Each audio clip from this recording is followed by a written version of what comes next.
So in the Superman movie, are you a DC guy or are you a Marvel person? Raise your hand if you're a team DC. Raise your hand if you're team Marvel. How many of you have no idea what I'm talking about? There we go. Well, Superman is a DC comic, so that's where that comes from. So in the movie Superman, Man of Steel, there's a scene where a young Clark Kent, he's probably about 10 or 12 years old, starts to develop his super senses, and they're starting to come alive, but he's unable to control them. And he's in a classroom, and he's becoming overwhelmed with all the sights and the sounds that the super senses are causing in his mind. And so to escape his sensory overload, he literally bolts from the classroom and is found hiding, locked himself in a janitor closet. The teachers and the students gather outside and they're urging him to come out. And then his mother bursts into the hallway. And then she comes to the door and she calmly kneels down by the door and softly speaks to her son. And she says, "Clark, it's me. It's Mom. Can you open the door? How can I help you if you won't let me in?" With hands around his head as if he's trying to shield himself from all the chaos in his life, he replies, "The world's too big, Mom." She takes a deep breath and she says some of the most amazing words. "Then make it small, Clark. Focus on my voice, just my voice. And then come to me." After some time and lots of determination, Clark slowly emerges and is immediately embraced in the safe, loving arms of his mother. Do you ever feel overloaded with the chaos of life and long for a trusted voice to lead you out? Has God's voice become hard to hear in the cacophony of the problems of life and of health and of relationships, of jobs, of gas prices, of record heat, of war, famine, elections, and on and on? Are you tempted to just throw up your hands, declare it all doomed, and go hide in a janitor closet somewhere, exclaiming, "The world is just too big, Mom"? Well, let me tell you, it's okay. It's okay to feel this way. You aren't alone. You're really in pretty good company too. Actually, Elijah from today's scripture is probably one of the most powerful, God-fearing prophets in the entire Bible, felt exactly as you do. If you don't know much about the story of Elijah, let me tell you a little bit about what he did. In today's text, Elijah is on the run for his life. And he was on his run for his life because he kind of showed up the king and queen of Israel, Ahab and Jezebel. And that king and queen established idolatry, the worship of the god Baal, as the official religion of Israel. And Elijah called them out in one of those "my God is better than your God" WWE showdowns. When 850 priests of Baal prayed all day long, but could not get their god Baal to send fire down to burn up the sacrifices, Elijah, all alone, does something really dramatic.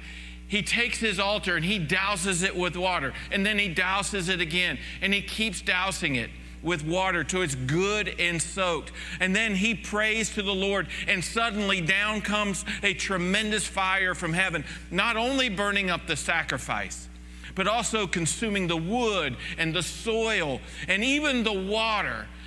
and especially the rocks were all consumed. The Israelites, who were worshipers of Baal at that time, witnessed the event and were so convinced that the Lord was the one true God and that Baal was a wannabe that they immediately fell to their knees and worshiped God and declared the Lord as the one true God. And as a result, God ended the terrible 3-year drought with the provision of rain. Elijah was a tremendous success as a preacher and as a prophet. Finally, it seemed like his work was done, restoring and redeeming Israel. But Elijah gets a message from Queen Isabel vowing to kill him within 24 hours for exposing their lie. I mean, really, what more could Elijah have done? He had done everything possible to change the hearts of Israel and to change the hearts of the king and queen. But the leaders of the nation were unfazed, and the people didn't get behind Elijah. They didn't rise up against them. No demonstrations, no protest, nothing. Not only that, everyone was out to kill Elijah.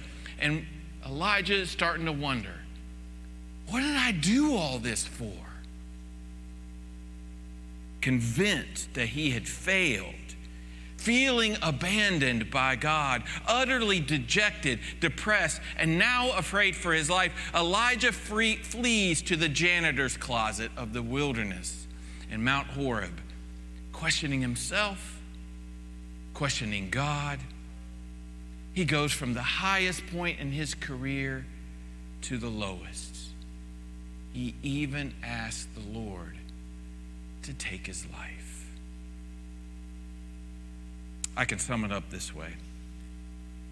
Elijah's call out bottomed out, and now he was running far out from the fallout, feeling down and out, stressed out, burned out, worn out, full of doubt, and crying out for a bailout to have a timeout in God's hangout. Y'all didn't seem very impressed by that. You know how long I worked on that? Forget it. The world for Elijah is too big. It's too big. Have you ever felt like Elijah? But God does something truly amazing. Something we probably wouldn't expect.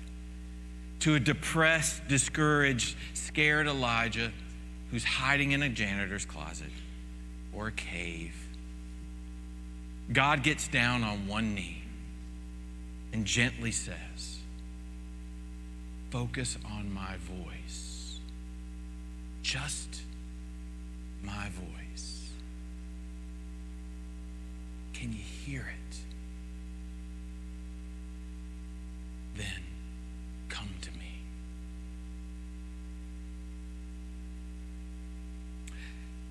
There was a wind so powerful that it literally split the mountain. But God was not in the wind. Focus on my voice. Just my voice. Can you hear it? Then come to me. Then came an earthquake. And then a fire. But God was not in either of those. Just focus on my voice. Just my voice. Can you hear it? Come to me. Then came the sound of sheer silence. In Hebrew, the word is kol, Q-O-L, kol. The phrase there is kol damama gak. This phrase has been translated in many different ways. The most common are probably words you've heard before: a hushed whisper, or a still small voice. Focus on my voice, just my voice. Can you hear it? Then come to me. When Elijah's world just got too big, just got too much, God didn't come to him in dramatic manifestations like windstorms and earthquakes and wildfires, but God came personally. He came near. He came with a whisper, a still small voice in sheer silence, and Elijah heard it. Can you hear it?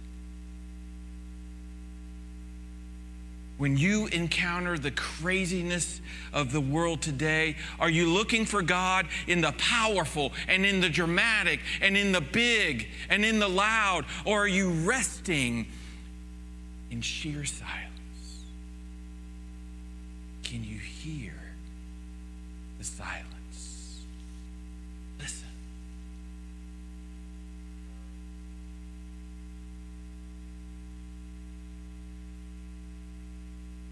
Listen.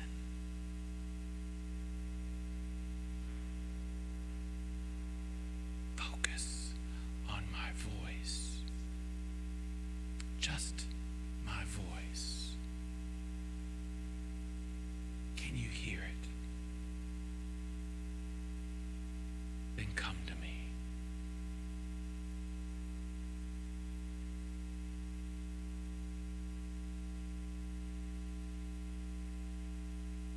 Silence is louder than you think, isn't it? Sometimes we need to be in the silence to hear God's voice. But we have a hard time with silence, don't we?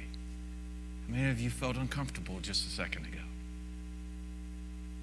But what if that's where God is the most vocal, the most talkative, the most connective, the most present? Why do we spend so much of our time filling our silence with noise? Why do we seek God more in the big displays, in the big events, in the huge revelations, in the miracles, and in the loudest voices?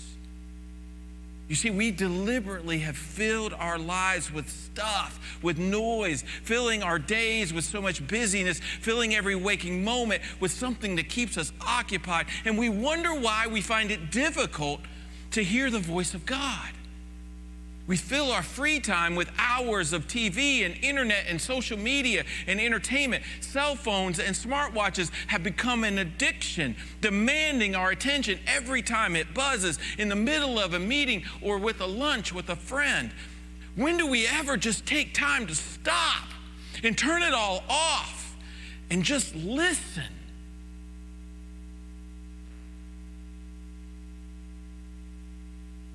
Even in church, even in prayer, when do we take time for silence? Probably because we like to do all the talking, all the singing, all the speaking, and we leave little room for listening. You see, God knew exactly what the depressed and discouraged Elijah needed. He needed a personal encounter with God. Go out and stand on the mountain, for the Lord is about to pass by. He told Elijah simply to sit in God's presence. Now, this just wasn't any mountain either. The Hebrew hearers of the story would have quickly recognized this place as significant because Horeb was also known by another name. Who knows it? It's Mount Sinai. This mountain is the same mountain where Moses communed with God, where Moses saw God's backside and received the 10 Commandments. This mountain is the same mountain, too, where Israel entered into covenant with God. Mountains was a tremendous religious symbol, since they are closer to God who dwells in the heavens. And nothing was closer to God than this mountain. Where is your mountain? Where do you go when the chaos of life is just too much and you need to hear the voice of God? You see, God called Elijah to the mountain not to fix his circumstances, not to commiserate with him, not even to console him. There's not a single word in today's scripture that indicates God did any of that. Instead, God called Elijah to the mountain to get his life refocused, reoriented, not on himself, not on his troubles, but on God and God alone. To trust that God has his troubles covered. God has a way of doing that in our lives too, if we would but listen. Focus on my voice. Just my voice. Can you hear it? Then come to me. Several years ago, I was going through a difficult time in my own life.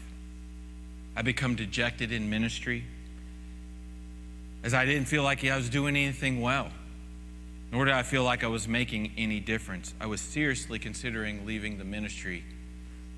The stress even affected my marriage and my family life as I became more and more distant, more and more unhappy, more and more lonely.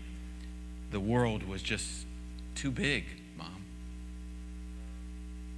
I went to go see my doctor, who was a faithful friend and a member of the church, a member of my church at the time, and he put me on some antidepressants and connected me with a counselor.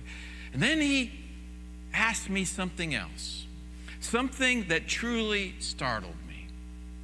He said, "Before I write you this prescription, tell me about your prayer life." I just stared at him.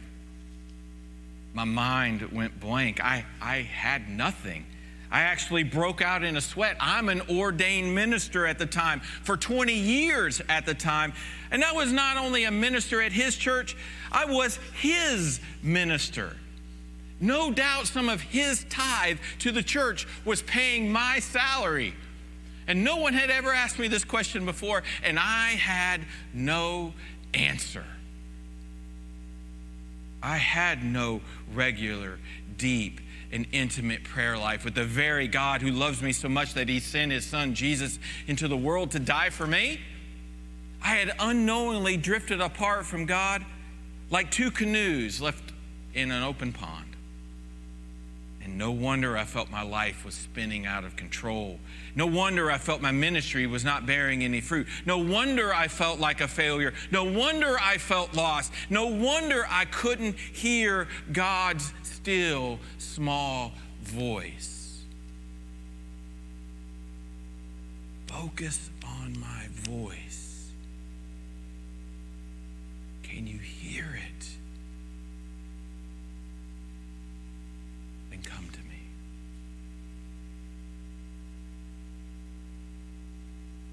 I'm convinced God has not stopped speaking to us. In fact, I believe he's speaking to each one of you and myself right now.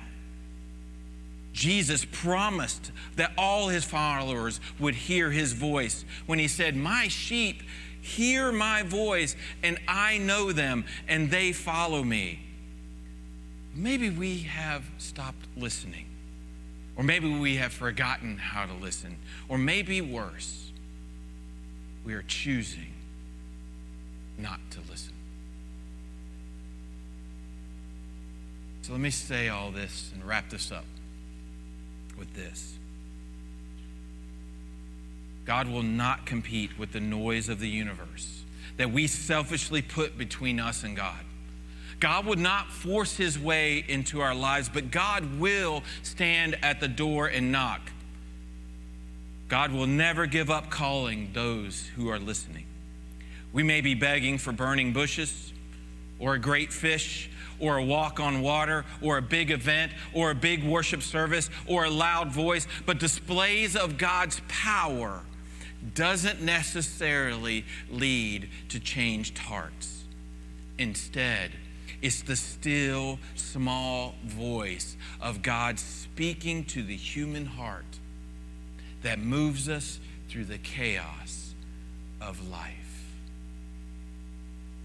So when your world gets too big, too overwhelming, and you start to feel depressed and discouraged or like a failure, or you want to give up on yourself, or worse, you want to give up on God, maybe instead of filling up your life with more stuff, try spending some time on the mountain, listening for God's still, small voice.